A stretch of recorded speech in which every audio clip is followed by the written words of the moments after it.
Bonjour et Boker Tov. Nous allons étudier aujourd'hui le Rishon, première montée de Parashat Shemini, dans le cadre du Bet Midrash Hillel, Bet Midrash fondé à la mémoire du Rav Hillel Pevzner Zichrono Livracha. Notre étude commence au Perek Tet, 9e chapitre du livre de Vaikra, Pasuk Aleph, verset 1. Dans Parashat Tzav, nous avons vu les jours d'intronisation de Aaron, ses enfants, et de sanctification du Mikdash. Ces jours ont duré une semaine, 7 jours d'intronisation, Sheva Tiemi Amelouim.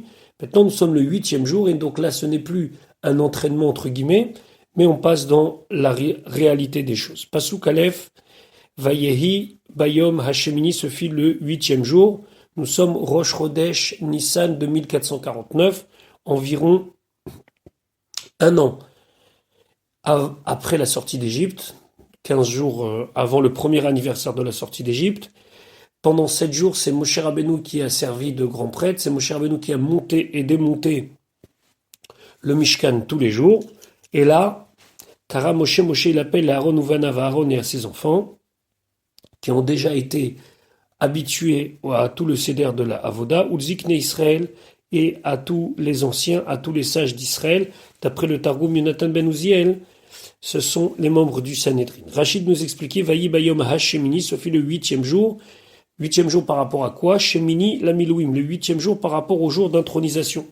Ou Rosh Chodesh Nissan, c'est le Rosh Chodesh Nissan, Sheukam HaMishkan Bo Bayom, où le Mishkan a donc été il a été monté ce jour-là.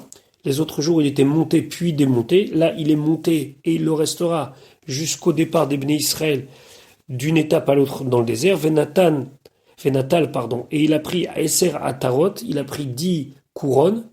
Il a 10 qualités ce jour-là, chez Nouyot Beseder Olam, qui sont enseignées dans Seder Olam.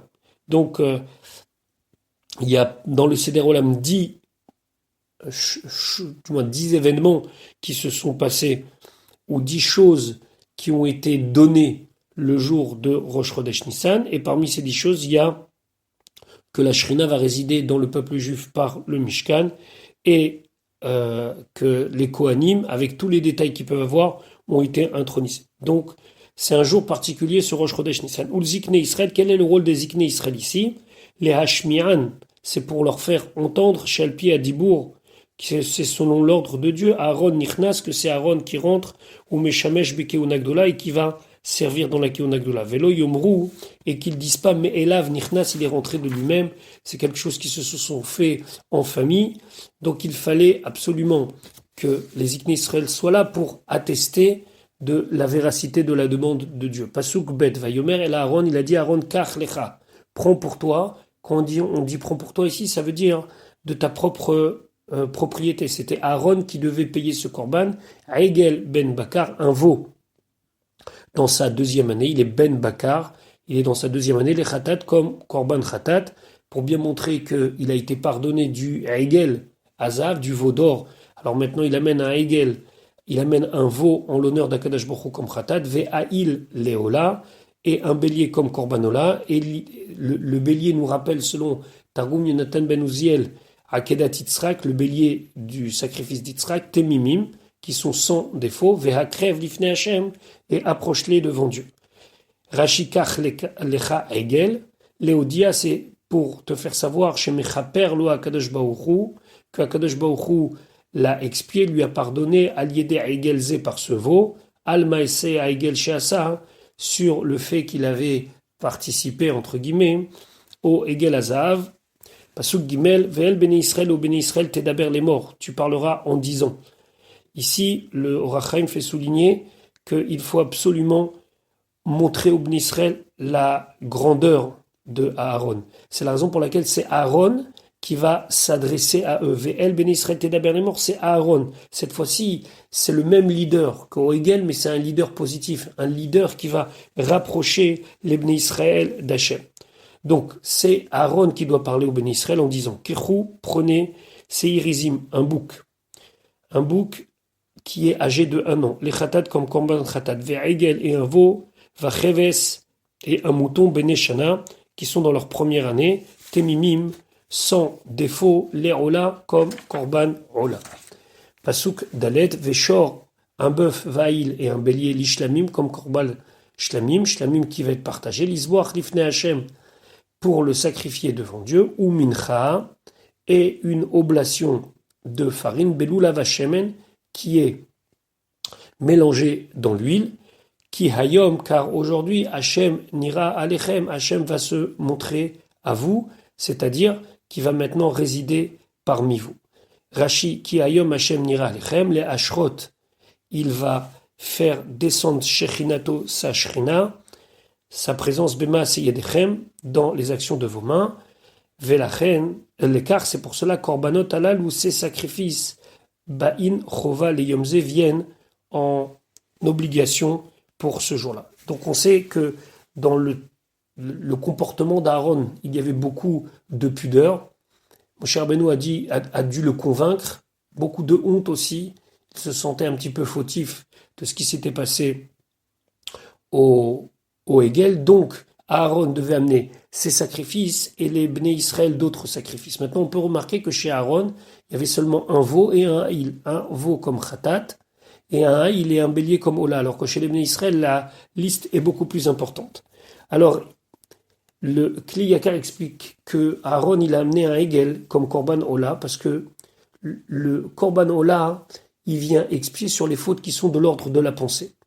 Parce qu'il n'a pas véritablement fauté. Donc, il doit amener un Hegel parce que c'est sur son intention, entre guillemets, qu'on va le juger, malgré que son intention, elle était les Shem Shamaï. Mais les Bnei Israël, ils devaient amener un Hegel au là, parce que eux, vraiment, ils ont pensé faire le veau, et le veau, ils l'ont pensé le faire comme une avodazara. Donc lui, il a besoin d'un korban khatat, et eux, ils ont besoin d'un korban ola. Donc le Hegel chez Aaron, c'est simplement un korban khatat, il n'a pas besoin d'être expié sur son intention, il a besoin d'être expié sur les faits, alors que chez les Bnei Israël, à part le fait qu'ils doivent être expiés sur les faits, ils doivent être aussi expiés sur l'intention. C'est la raison pour laquelle le Hegel de Aaron, il est khatat, alors que le Hegel des Bnei Israël, il est ola, puisqu'il vient pardonner sur l'intention. Donc finalement, il doit amener deux korbanot, alors que les Bnei Israël doivent amener khatat, ola, shlamim et mincha. Pasuk et Vayikru, et ils ont pris Aaron et les Bnei Israël, et Asher Tziva Moshe, ce que Moshe a ordonné, El Pene ou El Moed à la face du El Moed, c'est-à-dire dans la cour du Mishkan, Vayikrevu, Kol Haïda, ils se sont approchés, toute l'assemblée, et là à ce moment-là, c'est pas seulement les anciens, mais vraiment tout le monde a eu un mouvement de s'approcher pour être là présent. À ce moment-là, Vayamdu, Lifne Hashem, ils se sont tenus debout devant Akadosh Baruch Hu. Pasuk Vav. Vayomer Moshe l'a dit, Ze Adava. Voici la chose, Asher Tziva Hashem, que Hashem a ordonné Tassou et vous allez faire. C'est-à-dire que Aaron, à partir de maintenant, sera le Kohen Gadol. Veillera Alechem, et alors va se dévoiler à vous, Kevod Hashem, l'honneur d'Akadosh Baruch. Pasuk Zayin. Vayomer Moshe el Aaron. Moshe l'a dit à Aaron, Kerav el Hamizbeach. Approche-toi de l'autel. Il avait honte. Il se retenait par humilité et par crainte. Va assez et fait être atatecha ton korban khatat, c'est-à-dire le haïgel, le veau. Vet olatecha et ton korban ola, c'est le haïl. Vechaper ba'atra et tu vas amener l'expiation, le pardon pour toi ou va'adaam et pour le peuple. Grâce à cela, tu pourras toujours faire des corbanotes et amener l'expiation au peuple, va assez, et après tu feras et korban ha'am, le sacrifice du peuple, vechaper ba'adam, et tu vas expier pour eux, qu'Asher tziva Hashem, comme Hashem a ordonné, que c'est toi qui devras faire cela. Rashi kerav el ha-mizbeach, rapproche-toi du mizbeach, shaya Aaron bosh. Aaron, il avait honte, veillare, et il avait peur, la guéchette de s'approcher. Amar le Moshe lui a dit, Lama tabosh, pourquoi tu as honte? L'écart nifrachta, c'est pour ça que tu as été choisi. Et khatatecha, c'est quoi ton khatat? C'est le haïgel ben bakar, c'est le veau âgé de 1 an. Aï vet olatecha, c'est le bélier. Korban ha'am, seir izim, ve'egel vakeves, c'était tous les autres sacrifices qui devaient être amenés par le peuple, aussi un bélier, un veau et un mouton. Kol makom shenemar egel, il faut savoir, nous dit Rashi, qu'à chaque fois qu'il y a le mot egel, ben shanaou, ça veut dire qu'il est dans son année, ou mikan atal lamed, et de là tu l'apprends que le principe il est à egel, c'est un veau âgé dans sa première année. Pasuk chet, vaikrav Aaron, Aaron s'est approché, el amisbeach au misbeach, vaishrat, il a fait la shrita et egel a chatat, donc son veau comme korban chatat, asherlo, qui était à lui. Pasuk tet, vayakrivu ben Aaron, et les enfants de Aaron ont approché, et Adam le sang élave à lui. Pourquoi? Ici, ils vont jouer un rôle de Kohanim simple en aidant leur père dans le korban. C'est une sorte aussi d'intronisation, mais un petit peu plus que d'habitude, puisqu'ils vont jouer un rôle actif et pas seulement voir les choses. Vaidbol etzba'u badam, il a trempé son doigt dans le sang. Vaiten, et il l'a mis, on parle ici de bien de Aaron, al karnot misbeach, sur les 4 coins du misbeach. Cette fois-ci, c'est pas chete matanot shenarba, c'est pas qu'il a aspergé 2 fois de manière à ce que ça puisse aller sur les 4 côtés, mais vraiment, il a fait le tour du misbeach. Ve'et Adam, et le sang qu'il restait, yatzak, il a versé el yesod ha-misbeach à la base du misbeach. Maintenant, nous continuons à voir ce qu'il a fait avec le korban. Pasuk yud ve'et achelev, la graisse. Ici, on parle de la graisse du korban chatat.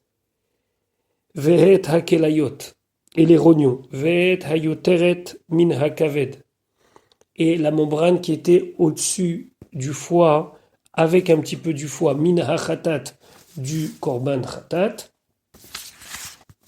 Iktir a misbecha, il les a fait brûler sur le misbeach. Il les a mis là-bas sur le misbeach. Kasher tziva Hashem et Moshe, comme Hashem il a ordonné, et donc on attend que cela se brûle. Pasuk yudel ve'et basar, et la chair du korban chatat, ve'et or, et la peau, sarav ba'esh, il l'a brûlé dans le sang, alors pas lui-même, il a seulement demandé à ce qu'on le fasse, michutz la machane, en dehors du camp, et ça c'est quelque chose d'exceptionnel puisque c'est un chatat. C'est un korban khatat. Normalement, dans le korban khatat, une partie revient au kohanim. Ici, ce n'est pas le cas. Rashi ve'et habasar ve'et aor. Lomatsi, nous n'avons pas trouvé khatat ritsona, un khatat dont le sang a été mis sur le grand misbeach. Il y a 2 sortes de khatat. Il y a le khatat ritsona, où le sang est mis sur le grand misbeach, sur le misbeach haola, et il y a le khatat pnimit, où le sang est mis sur le misbeach hazav. Ici, c'est un khatat ritsona, et normalement, un khatat ritsona revient en partie au kohanim. Ici, il est complètement brûlé. Donc, Rachid expliquait, lo matsin ou khatat ritsona, on n'a jamais vu un cas de khatat ritsona nisrefet qui est brûlé, et l'azou, selon ce cas-là, veshel milouim, et dans le cas des jours d'intronisation, comme nous l'avons vu dans Parashat Tzav, fechulam al pi hadibur, et tous ces cas, c'est sous l'ordre de Dieu. Pasuk yudbet, vaishrat et haola, il a fait la shrita du korban ola, vayamtsiu bene Aaron, ils lui ont présenté, les enfants de Aaron élèvent à lui et Adam le sang, vaizrekeu, et il l'a jeté, il l'a aspergé à la misbeach saviv, tout autour du misbeach, et cette fois-ci, c'est shte matanot shenarba, c'est 2 jets qui vont faire 4, il se met au coin, et en jetant le sang, ça va aller d'un côté de la paroi et de l'autre côté de la paroi. C'est quoi Vayam Tsiou, la shon Oshata, Veazmana. Ils lui ont tendu et lui ont préparé de manière à ce qu'il puisse le faire immédiatement. Maintenant, qu'est-ce qu'il va faire avec le korban ola? Pasuk yud gimel, ve'et haola, et le korban ola, im tsiou elav, ils lui ont tendu, lui ont présenté, l'intachea, déjà en morceaux, donc ils avaient eux-mêmes coupé la ola, ve'et harosh, et ils lui ont emmené la tête, Vayakter à la misbeach, et il l'a brûlé sur le misbeach. Pourquoi la tête elle est mise à part des autres membres? Parce que les autres membres, c'est tout le corps de la bête qui est coupé, mais la tête elle avait déjà été coupée au moment de la shrita. Pasuk yudalet vaychas, il a lavé et à kerev tout ce qu'il y avait à l'intérieur de la bête, Vetakeraïn et les pattes, Vayakter alaola, et il les a fait brûler sur le korban ola, à misbecha, sur le misbeach. Pasuk tetvav, Vayakrev, puis après il a approché et korban ha'am, le sacrifice du peuple, Vaikach, et il a pris et seir achatat, le seir qui était consacré en korban chatat, le bouc, Asher Laham, qui appartenait au peuple, va ishratee, où il lui a fait la shrita, il a égorgé, va yichatee, et il lui a fait les lois du korban khatat, karishon, comme le premier, comme c'était pour son veau à lui. Maintenant, concernant qu'est-ce qu'il allait en faire de ce khatat, puisque la dernière fois on a vu que le sien l'a complètement brûlé, ici c'est un korban khatat classique, et donc il va le consommer. Rashi va yichatee, ou à Saou, il a fait Kemishpat Khatat, comme la loi du Khatat Karishon, comme le premier, Ka'egel Shelo, comme son veau. Pasuk Tetzaïn, Vayakrev et Taola, puis après, il a sacrifié, il a approché le Korban Ola, Vayasea Kamishpat, et il lui a fait à ce Korban Ola Kamishpat comme la loi des Olot. De quel Ola on parle ici? Il y a plusieurs sortes de Ola. Ici, on parle de Olat Nedava, c'est-à-dire d'un korban qui a été donné par un don volontaire. Rachid expliquait Vaya Asea Kamishpat, il l'a fait comme sa loi. Amefourash, qui est expliqué Be'olat Nedava dans le din, dans les lois de Olat Nedava, au tout début du livre de Vaikra, Bevaikra. Donc ici, on est en plein milieu du suspense, entre guillemets, puisque la Torah s'arrête ici et on continuera Bezrat Hashem demain pour voir la suite des korbanot des jours d'intronisation. Je vous souhaite une bonne journée. Bezrat Hashem à demain pour la suite de l'étude de notre Parashat Shemini.